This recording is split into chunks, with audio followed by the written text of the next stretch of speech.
जैसे जनरेट होती हैं, तो उसमें हम कुछ इक्वेशन को जनरेट करते हैं। और कैसे जनरेट करते हैं, अगर उसकी फ्रीक्वेंसी निकालनी है, first harmonic, second harmonic, first overtone, second overtone, इस तरह की निकालनी है तो हम कैसे निकालेंगे। तो हमें पता भी है कि जो स्ट्रिंग में जो है ट्रांसवर्स वेव जनरेट होती है, राइट। लेकिन हम स्ट्रिंग कैसे लेते हैं, उसकी जो पोजिशनिंग कैसे होती है, कोई यूनिफॉर्म लेंथ की स्ट्रिंग है जिसकी लेंथ L है, ठीक है, और वो बोथ एंड पे एट एक्स इक्वल टू 0 और x equal to L both end पे जो टाइट कर दी गई है, राइट। तो सपोज कोई ट्रांसवर्स वेव जो जनरेट करते हैं पॉजिटिव एक्स डायरेक्शन में, मतलब this like this, positive x direction में जो है ट्रांसवर्स वेव जनरेट करते हैं। चूंकि दोनों एंड जो है टाइटली जो है क्लैम्ड है at x equal to 0 and x equal to L, right. तो रिफ्लेक्शन के बाद ट्रांसवर्स वेव जो है नेगेटिव डायरेक्शन में जाएगी, राइट। तो अब उस कंडीशन में हम देखते हैं कि ये दोनों वेव, जिसकी ट्रांसवर्स वेव ये हो गई y equal a sin omega t minus K x, reflection के बाद y equal minus a sin omega t plus K x. चूंकि डायरेक्शन चेंज हो गया, उसका फेज भी चेंज हो जाता है। तो by using superposition of the waves, दोनों को जो ऐड करते हैं y1 प्लस y2, तो हमारा इस तरीके से आता minus a sin omega t plus K x minus sin omega t minus K x. By using of trigonometrical जो फॉर्मूला यूज कर लेंगे, तो हमारा जो कई बार यूज कर चुके हैं, तो y equal to minus 2a sin kx into cos omega t, ये हमारा रिलेशन निकल के आता है, right. This is equation of stationary waves, right. तो अब क्या करते हैं कि हम ये जरूर देखते हैं कि at x equal to L and x equal to 0, both the condition में क्या होता है कि एंड पॉइंट में हमेशा नोट्स बनते हैं, ठीक है। बीच में एंटी नोट्स बनते हो बात की बात है, लेकिन जो x equal to 0 and x equal to L दोनों जहां टाइट है, बाउंड्री कंडीशन है, तो उस पॉइंट में जो नोट्स बनते हैं। तो अब हम सपोज पहली कंडीशन देखते हैं y equal to 0 at x equal to 0। भाई ये हमारा रिलेशन आया, x इक्वल टू 0 अगर रख देते तो पूरी कंडीशन जो है ये 0 हो जाएगी for all the value of t। अगर हम x इक्वल टू 0 इसमें रख देते तो सारी पूरी जो है कि पूरी इक्वेशन ही 0 हो जाएगी। तो y इक्वल टू 0 हो जाएगा for all the value of t। अगर t की कुछ भी वैल्यू आप लेते हो, लेकिन अगर x इक्वल टू 0 आपने रख दिया तो y इक्वल टू 0 आएगा। तो दूसरी कंडीशन हमारी क्या कहते हैं, y इक्वल टू 0 ये कब होगा, दूसरी कंडीशन हमें फुलफिल करना, पहली कंडीशन तो ऑटोमेटिकली फुलफिल हो जाएगी। x L अगर है इस तरीके से, तो अब इस कंडीशन को फुलफिल करने के लिए हमें क्या करना पड़ेगा, sine kx equal to 0, sine kx equal to 0। तो अब x क्या है, पहला तो x इक्वल टू 0 लिखते हैं तो सारी वैल्यू 0 हो जाएगी, ये जो अपना रिजल्टेंट जो है वो 0 हो जाएगा। लेकिन x इक्वल टू L है, तो उस कंडीशन में साइन KL इक्वल टू 0 या KL इक्वल टू n पाई होगा। भाई साइन की कौन सी वैल्यू जो है वो 0 होती है, पाई की वैल्यू 0 होती है। तो KL equal to n pi, k की वैल्यू आप पुट कर दोगे 2 पाई अपॉन लैम्डा होता है, l लिख देंगे आप, n पाई, पाई पाई कट जाएगा, तो lambda n equal to 2l upon n, lambda n equal to 2l upon n, isn't it. तो आप हमें पता भी है कि जो अगर स्ट्रिंग में टेंशन T है और उसकी मास डेंसिटी m है, तो उसमें वेलोसिटी जो जनरेट होती है under root T upon m होता है स्ट्रिंग में। तो हम अब फ्रीक्वेंसी निकाल सकते हैं, ये tau n equal to speed upon wavelength. Speed की वैल्यू पुट कर दो ये दिस वन, और लैम्डा n की वैल्यू पुट कर दो दिस वन, तो हमारा रिलेशन बन के आता है this one, tau n equal to n upon 2L into under root T upon M. जो भी वैल्यू हम एन पुट करेंगे उस हिसाब से हमें वैल्यू ऑफ फ्रीक्वेंसी निकल के आ जाएगी। अगर एन इजकल टू जो पुट करते हैं 1, तो tau equal to 1/2L under root T upon M. इसका ये कहते हैं लीस्ट फ्रीक्वेंसी, इसको फंडामेंटल फ्रीक्वेंसी बोलते हैं, फंडामेंटल फ्रीक्वेंसी। राइट, अगर हम n इक्वल टू 2 लिख देते हैं तो ये टाउ 2 निकल के आएगा, तो ये कितना हो जाएगा 2 इंटू टाउ, ये हो जाएगा हमारा सेकेंड हार्मोनिक।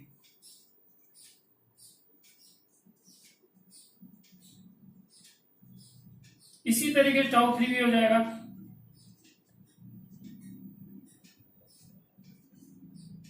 Third harmonic. मतलब हमारे पास एक हार्मोनिक सीरीज निकल के आ जाती है, जैसे एन की वैल्यू पुट करते हैं n1 n2 इस तरीके से। तो फर्स्ट हार्मोनिक, सेकेंड हार्मोनिक, इस तरीके से हम फ्रीक्वेंसी को निकाल सकते हैं। ठीक है, तो स्ट्रिंग के केस में हमें थोड़ा सा आइडिया होना चाहिए।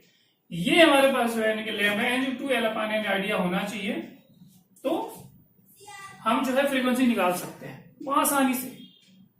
थोड़ा आइडिया ये होना चाहिए, जब दोनों जो स्ट्रिंग है बोथ एंड पे टाइट किया गया है, x = 0 और x एंड पे बोथ एंड पे टाइट किया, जो यूनिफॉर्म लेंथ की जो है स्ट्रिंग है, ठीक है, जिसके मास डेंसिटी m है और टेंशन t है, तो हम जो है इस तरीके के इक्वेशन जनरेट करके हम फ्रीक्वेंसी को निकाल सकते हैं। इस पे क्वेश्चन अच्छे बनते हैं। राइट, तो इस पे क्वेश्चन हम करने की कोशिश करेंगे। राइट, ये तो लास्ट टॉपिक था हमारा इसमें वेव्स का, तो इसमें थोड़ा सा आइडिया होना चाहिए कि स्ट्रिंग में हम जो है स्टेशनरी वेव कैसे जनरेट करते हैं और फ्रीक्वेंसी कैसे निकालते हैं। तो इसमें कई चीजें आती हैं कि law of tension, law of mass and law of length की बात होती है। तो इस तरह कई रूल्स हैं, उसको भी माइंड में हमेशा होना चाहिए, रिलेशन भी पता होना चाहिए n/2L under root T upon M. तो स्ट्रिंग केस में जो है law of tension, law of mass, law of length, इस तरीके से इक्वेशन आप आते हैं, उस हिसाब से जो वैल्यू पुट करते जाएंगे सोल्यूशन निकलता जाएगा। Right, provided you should have idea about lambda n अगर 2L/n है, ये हमेशा आइडिया होना चाहिए, ये हमेशा आइडिया होना चाहिए। जैसे हम n की वैल्यू पुट करते जाएंगे उस हिसाब से आपकी फ्रीक्वेंसी निकलती जाएगी। राइट, नाउ जो हमने जो रिलेशन निकाल लिया था फ्रीक्वेंसी कैसे निकालते हैं, अब हमें क्या देखना है, नोट्स क्या होता है, एंटी नोट्स क्या होता है जो स्टेज स्ट्रिंग में बनते हैं। तो नोट्स क्या होता है, जहां एम्पलीट्यूड 0 हो। एंटी नोट्स क्या होंगे, जहां एम्पलीट्यूड मैक्सिमम हो। तो स्टेज स्ट्रिंग में क्या होता है, अगर nth मोड ऑफ ऑपरेशन कर रहे हैं तो there will be n+1 notes, n+1 notes बनेंगे। अगर बाय द वे आपने nth मोड ऑफ ऑपरेशन कर रहे हैं बीच में स्ट्रिंग में, यानी कि बीच में उसको ट्रांसवर्स वेव जनरेट करते हैं, तो अगर by the way nth mode of operation करना पड़ जाता है आपको, तो n+1 जो है आपको क्या बनेंगे, नोट्स बनेंगे। और वो किस डिस्टेंस पे हो गए, फ्रॉम 1 एंड से x = 0 L/n 2L/n till L। ये हमेशा आइडिया होना चाहिए। एंटी नोट्स कंडीशन में क्या होता है, एम्पलीट्यूड मैक्सिमम होता है। अगर nth मोड ऑफ ऑपरेशन आप कर रहे हो तो आपके पास केवल जो nth जो है एंटी नोट्स बनेंगे, भाई उसके बीच में तो नोट्स बने, एंटी नोट्स बनेंगे। एंड पे जो है यानी कि एंड बाउंड्री कंडीशन हो तो एंटी नोट्स बनते हैं, वो नोट्स बनते हैं। तो अगर nth मोड ऑफ ऑपरेशन है तो nth एंटी नोट्स बनेंगे, जो फ्रॉम 1 एंड से की डिस्टेंस में होंगे L/2n 3L/2n till 2n-1/2n till into L। ये भी थोड़ा सा आइडिया होना चाहिए। ठीक है, तो एक चीज और भी आती है स्ट्रिंग की कंडीशन में कि लॉ ऑफ फंडामेंटल फ्रीक्वेंसी आप देखते होंगे, यानी कि हमारी लॉ ऑफ फंडामेंटल फ्रीक्वेंसी कैसी होती है, फंडामेंटल फ्रीक्वेंसी अगर इसे निकालते हैं 1/2L/,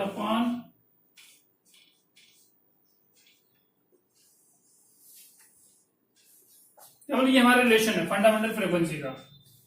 मतलब fundamental frequency directly proportional to tension in the string under root tension if mass और लेंथ यूनिट हो जाए, कांस्टेंट हो जाए। इसी तरीके से फंडामेंटल फ्रीक्वेंसी जो है inversely to root of M till tension और एल कांस्टेंट रहे। इसी तरीके फंडामेंटल फ्रीक्वेंसी जो directly proportional to inversely of L when tension और मास जो है कांस्टेंट हो। तो ये इसी को बोलते हैं law of fundamental frequency, because you are having relation fundamental frequency 1/2L, मतलब basically this is you behave like this is n. As soon as you change the value of n, so you will be getting the fundamental frequency. You will be having the frequency. n का मान रखोगे तो first fundamental frequency आएगी, right. तो इस तरीके से थोड़ा आइडिया होना चाहिए, इस पे भी काफी अच्छे अच्छे क्वेश्चन बन के आते हैं। तो फाइनली जो है हमारा वेव्स का टॉपिक खत्म हो गया है। अब हमें क्यों न्यूमेरिकल्स करने हैं, राइट। क्योंकि थोड़ा सा स्ट्रिंग की कंडीशन थी तो थोड़ा सा मेरे से छूट गया था, तो इसकी भी मैंने बताया कि थोड़ा आइडिया ले लो।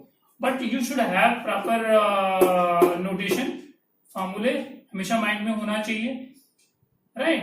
तो उसके बाद क्वेश्चन करेंगे, जितने मैक्सिमम क्वेश्चन करेंगे जो क्वेश्चन कंपटीशन में आ चुके हैं, तो इससे आपकी प्रैक्टिस हो जाए, जो भी कंसेप्ट छूट गया है उससे अब क्लियर हो जाएगा, राइट। हाँ, नाउ जैसा मैंने प्रॉमिस किया था कि स्ट्रिंग पे कुछ क्वेश्चन करेंगे, तो मेरे पास 2 क्वेश्चन हैं और दिस 2 क्वेश्चन ये नहीं बोल सकते कि बहुत ही आसान क्वेश्चन है, ये एडवांस लेवल का क्वेश्चन है। और इसमें आपको अगर थोड़ा सा प्रॉपर अपने माइंड को यूज करोगे ना, तो आपके जो स्ट्रिंग के जो क्वेश्चन होते हैं वो गलत नहीं होंगे, राइट। तो आप ये देखिए, पहला क्वेश्चन क्या कहता है, 2 vibrating string of same material with length of L and 2L। 2 strings हैं, सेम मटेरियल के हैं, जिनकी लेंथ है L एंड 2L, वाइब्रेटिंग, उनकी जो रेडियाई है 2R and R respectively. 2 string हैं जिनकी लेंथ L एंड 2L है और उनका रेडियस जो है 2R and R respectively, still at the same tension, tension same है। अब फंडामेंटल फ्रीक्वेंसी का आपको यूज करना है, लॉ ऑफ फंडामेंटल फ्रीक्वेंसी, और both vibrate in their fundamental modes, both vibrate in the fundamental modes of length of, जिसकी जो length L है उसकी फ्रीक्वेंसी F1 है और जिसकी लेंथ 2L है उसकी फ्रीक्वेंसी 2L है। Find the ratio of F1 by F2। तो fundamental frequency in the string में क्या होती है, F equal to 1/2L root T/M, isn't it? अब आपको क्या करना है, 1/2L, इधर 2L है ही है, इंटू क्या है T सेम है दोनों में, M को आप जो है रिलेशन बना के फंडामेंटल फ्रीक्वेंसी का लॉ लगा के इसमें आप क्या कर सकते हो, πr² रो, डेंसिटी से आप रिलेशन निकाल लो, राइट। तो आपका रिलेशन क्या बन जाता है यहां, proportional to 1/L into root से बाहर ले लो, ये हो जाएगा आपका, isn't it? ये आपका रिलेशन बन गया आपका। भाई हमने law of fundamental frequency use कर ली, टेंशन सेम है, रो भी सेम है, यानी डेंसिटी भी सेम है, तो आपको ये ऐसा रिलेशन आ सकता है। फर्स्ट स्ट्रिंग के लिए क्या हो जाएगा, F1 equal to 1/L into 1/2R, 2R है ना, रेडियस पहले के लिए होगा, दिस इज फर्स्ट, सेकेंड के लिए क्या होगा, 1/2L इंटू 1/R, दूसरे की लेंथ 2L है और रेडियस R है, पुट कर दो, ये सेकेंड हो गया, सॉल्व कर दो, F1 अपॉन F2 कितना हो जाएगा, एल कट जाएगा, आर कट जाएगा तो 1 आ जाएगा, यानी कि रेशियो आपका जो है 1 आ जाएगा, 1:1, राइट। अच्छा क्वेश्चन था, इसमें कहने वाली बात नहीं है, उसमें अब law of fundamental frequency use करना था, आपने यूज कर लिया, फिर 2 इक्वेशन बन गए, दोनों जो है स्ट्रिंग के लिए सॉल्व कर दिया, दोनों का रेशियो आ गया। अच्छा क्वेश्चन नहीं है।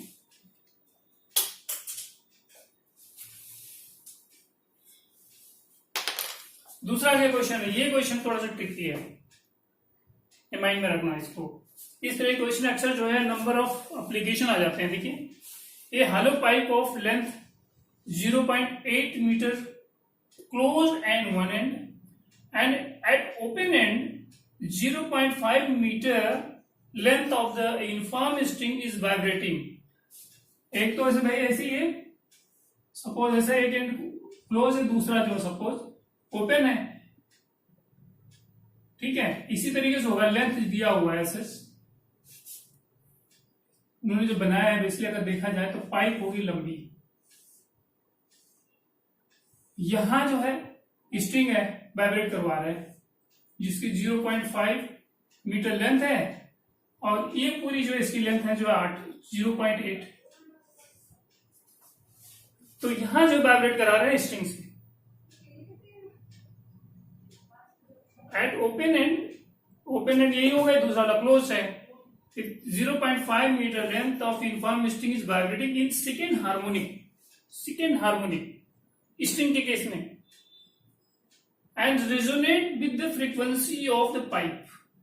रेजोनेंस मतलब मैच कराना होता है उसकी फंडामेंटल फ्रीक्वेंसी से।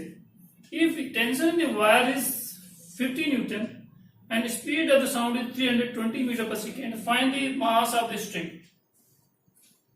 तो अब हम सबसे पहले जो है क्लोज पाइप के लिए जो फंडामेंटल फ्रीक्वेंसी कैसे निकालते हैं, कैसे होती है, स्पीड अपॉन 4L, यही तो होता है हमारा fundamental frequency for close pipe.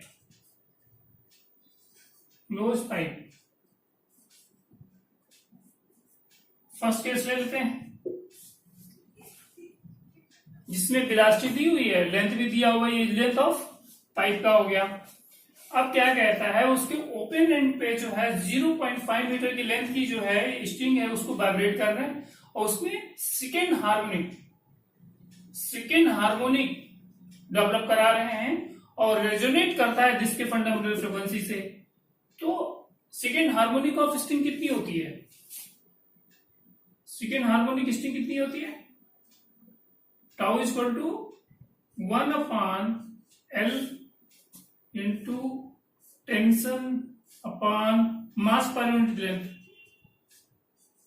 This one, ये कितना हो जाएगा, 1 upon L root TL upon M।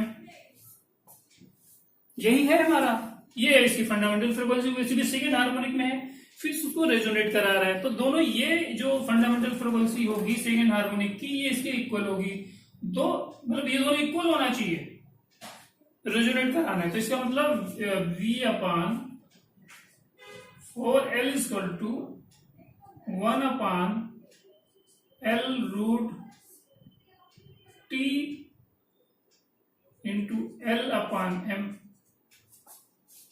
V velocity हुई है, वेलोसिटी कितनी दी है, 320, 4 इंटू 0.8 मीटर लिखा हुआ है, लेंथ ऑफ द पाइप हो गई, equal to 1 upon L is length of string का होगा 0.5, टेंशन दी हुई है आपका 50 न्यूटन, 50 इंटू 0.5 अपॉन M। अब ये रिलेशनशिप M निकालना है, आप इसको जो है सिंप्लीफाई करके M निकाल सकते हो। क्वेश्चन बहुत अच्छा है, इसमें कहने वाली बात नहीं है। तो आप कह सकते हो स्ट्रिंग और पाइप का प्रॉपर यूज हो गया हमारा। इससे M की वैल्यू निकल सकती है कि नहीं निकल सकती, सारी चीजें वैल्यू दी हुई है आपके पास, निकाल लो। जो आ जाए आपका एम का इक्वेशन वैल्यू हो जाएगी।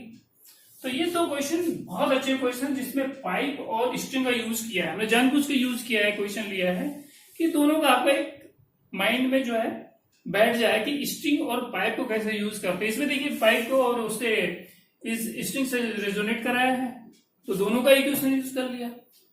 इसमें क्या था, फंडामेंटल फ्रीक्वेंसी था, उसका यूज कर लिया। बहुत फंडामेंटल फ्रीक्वेंसी, फंडामेंटल जो था दोनों का यूज करके वैल्यू पुट करके रिलेशन आ गया। ठीक है, तो अच्छे क्वेश्चन है, इसे थोड़ा सा इसको जो है मेमोराइज तो नहीं कह सकते, विजुअलाइज करिए, इससे मिलता जुलता कुछ और भी क्वेश्चन करिए, इसी को सेम फंडे को इस्तेमाल करना है।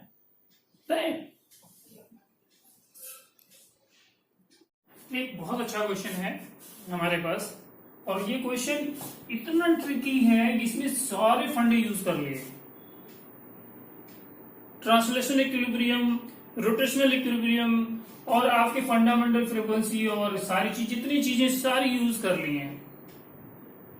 राइट, तो क्वेश्चन क्या कहता है, ये मासलेस रॉड है, ये of length L is suspended by two identical strings, A B and C D, ये आइडेंटिकल रॉड है, मासलेस आइडेंटिकल स्ट्रिंग से जो सस्पेंड किए गए हैं ऑफ इक्वल लेंथ, इनकी जो लेंथ जो इक्वल है। राइट, तो क्या कहता है ये, फिर इसमें फिर दोबारा उसमें क्वेश्चन का डाल देता है, ये block of mass M, a block of mass M is suspended from point O such that BO is equal to x, and further it is observed that frequency of his first harmonic in AB, frequency of first harmonic in AB is equal to second harmonic of CD। देखो कितना बेहतरीन fund use किया है, मतलब first harmonic इसका कितना होगा, 1/,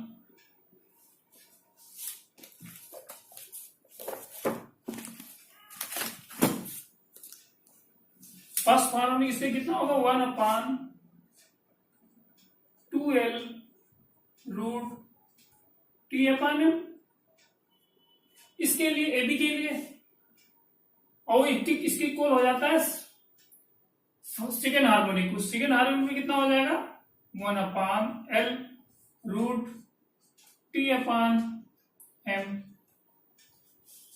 first harmonic of AB is equal to, नहीं, such that the observed frequency of first harmonic of AB is equal to second harmonic of CD।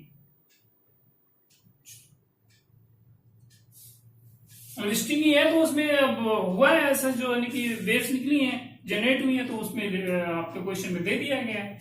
इसमें फर्स्ट हार्मोनिक, इससे सेकेंड हार्मोनिक, फर्स्ट हार्मोनिक का equation 1/2 into T/M होता है। Right, first के लिए अगर मान टेंशन समथिंग है, मतलब हम अगर कर देते हैं T1 हो गया, T2 हो गया, मासलेस है, तो ओब्वियसली हम निकाल के देखेंगे एज सच। तो आप क्या कर सकते हो, आप लेंथ सेम है तो लेंथ सेम काट दो, आप एम है तो एम काट दो आप। तो अगर दोनों तरफ हम इक्वेट कर दें, T1 इक्वल टू 4T2, एक इक्वेशन तो आपकी आ गई है। अभी दोनों तरफ इसको स्क्वायर करोगे तो 1/4 हो जाएगा, तो ये मैं क्रॉस मल्टीप्लाई करोगे तो आपको इक्वेशन आ जाएगी। फर्स्ट तो आपने यूज कर लिया according to given condition, first harmonic equal to second harmonic, ये यूज करके हम T1 और T2 में रिलेशन निकाल लिए। ठीक है, ये टेंशन हमारे इसमें T1 है या T2 है इसमें। अब दूसरा क्या कहते हैं, अब देखो मास एम सस्पेंड कर दिया गया है, तो अब यहां जो है ट्रांसलेशन इक्विलिब्रियम ले लेते हैं। भाई इसका वेट नीचे तरह काम करेगा तो किसको बैलेंस करेगा, दोनों टेंशन तो बैलेंस करेंगे, यानी कि T1 plus T2 equal to mg। एक ही क्वेश्चन आपका ये आ गया, isn't it? और ये जो टेंशन है, ये टेंशन जो है यहाँ जो है रोटेशनल इक्विलिब्रियम को बैलेंस करेंगे। ये तो रोटेशनल, ये ट्रांसलेशन हो गया, ट्रांस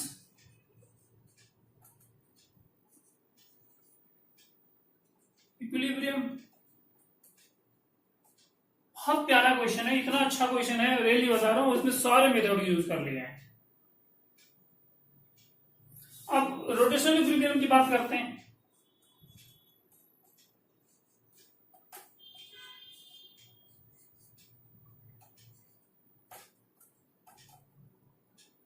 मैं चाह रहा हूं मेरे वजह से किसी को भला हो जाए। ये सारे क्वेश्चन मेरे, मतलब ये समझ लो कि ये मेरे दिमाग में ये आता है कि ये क्वेश्चन अगर कोई एक बंदा अगर कर लेता है तो मेरा यहाँ वीडियो बनाना सफल हो जाए,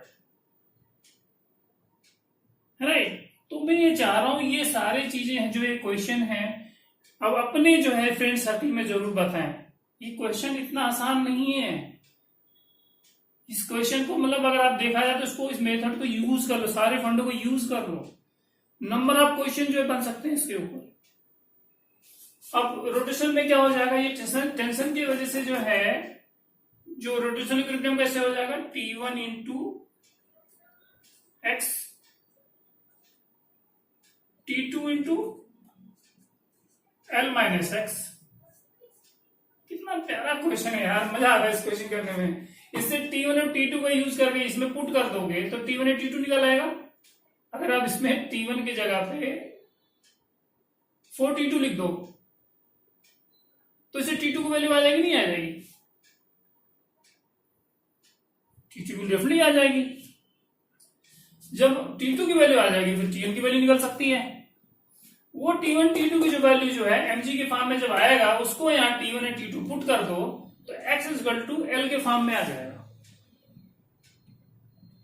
कितना प्यारा क्वेश्चन है यार, मैं तो इस क्वेश्चन को देख करके दंग रह गया। इस क्वेश्चन में सारे फंडे यूज कर लिए हैं, तो सॉल्व कर लोगे नहीं कर लोगे? ये आपका कंडीशन सॉल्व होगा, T1 plus T2 translation equilibrium को यूज करके T1 T2 आ जाएगा, वो लाके यहाँ पुट कर दोगे तो x की वैल्यू आ जाएगी एल के फॉर्म में, राइट। तो उम्मीद करते हैं ये क्वेश्चन जो है करने के बाद हमारा जो है वेव्स का टॉपिक खत्म हो जाता है, और जब टाइम बचेगा तो और भी क्वेश्चन हम करेंगे। इसमें मैंने देखा है तो सारे फंडे यूज कर लिए हैं। क्वेश्चन मेरा एक ही क्वेश्चन करो लेकिन आपके नंबर ऑफ मेथड यूज हो जाए तो so that you can have lot of practice, ठीक है। तो ये क्वेश्चन आपको जरूर करना है, इससे कई क्वेश्चन बन सकते हैं बिकॉज नंबर ऑफ मेथड इसमें यूज किए गए हैं, राइट।